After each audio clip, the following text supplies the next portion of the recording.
Hi guys, welcome back to my channel. ఈరోజు అయితే potato chips మనం చేసుకుందాం. ఫ్రెండ్స్, మనము ఇలా పొటాటోస్ని పీల్ చేసుకోవాలి. ఫ్రెండ్స్, నేను ఇలా చూపిస్తున్నట్టు పీల్ చేసుకోవాలి గాయ్స్ పొటాటోస్ని. ఫ్రెండ్స్, మీరు పీల్ చేసుకున్న పొటాటోని ఇలా వాటర్లో పెట్టాలి.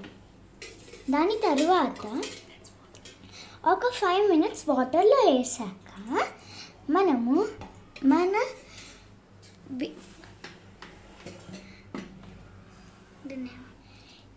వేసాక ఇలా ఒక 5 minutes అయ్యాక ఇలా ఇవన్నిటిని డ్రైన్ చేయాలి గైస్. ఫ్రెండ్స్, ఒక బాండీలో మనం ఇలా ఆయిల్ వేసుకొని ఒక 1 minute వెయిట్ చేసుకోవాలి గైస్. ఫ్రెండ్స్, మనము ఆయిల్ వేడైందో లేదో ఒక చిన్ని పొటాటో వేసి చూద్దాం.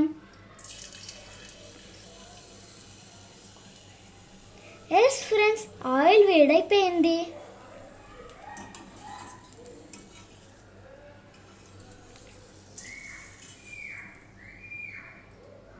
ఫ్రెండ్స్, మనము డ్రైన్ చేసిన పొటాటోస్ని ఆయిల్లో ఇలా వేయాలి. చూడండి ఫ్రెండ్స్, ఎలా అవుతున్నాయో పొటాటో చిప్స్ మనకి. ఫ్రెండ్స్, మీడియం ఫ్లేమ్లో మనము 1 to 2 minutes ఫ్రై చేయాలి. ఫ్రెండ్స్, ఒక 30 secondsలో మన పొటాటో చిప్స్ రెడీ అయిపోతాయి. ఫ్రెండ్స్, మనం ఫ్రై చేసుకున్న పొటాటోస్ని ఒక బౌల్లో వేసుకోవాలి. ఫ్రెండ్స్, దీనిపైన మనం లైట్గా ఉప్పు ఇంకా కారం వేసుకోవాలి. ఫ్రెండ్స్, ఈ మసాలా కూడా వేసుకోవాలి. ఫ్రెండ్స్, ఈ మసాలా చూడండి ఫ్రెండ్స్, ఏదో ఎలా తయారు చేసామో చెప్తాను. ఫ్రెండ్స్, మనం ముందుగా జీలకర్ర, ధనియాలు, సోంని రోస్ట్ చేసుకొని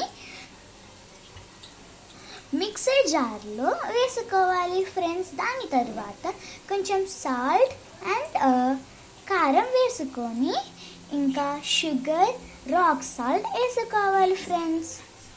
బ్లాక్ సాల్ట్ బ్లాక్ సాల్ట్ మన టేస్ట్కి తగినంత వేసుకోవాలి. ఫ్రెండ్స్, ఈ రెడీ అయిన పౌడర్ని మనము మన హోమ్ మేడ్ పొటాటో చిప్స్లో వేసుకుందాం. ఇలా మీరు కొంచెం దీన్ని షేక్ చేయాలి. ఫ్రెండ్స్, మన home made lays ready. Friends, మన హోమ్ మేడ్ చిప్స్ రెడీ అయ్యాయి. మన ఇంట్లోనే మనం హోమ్ మేడ్ చిప్స్ తీసుకుందాము. బయటవి తినకండి.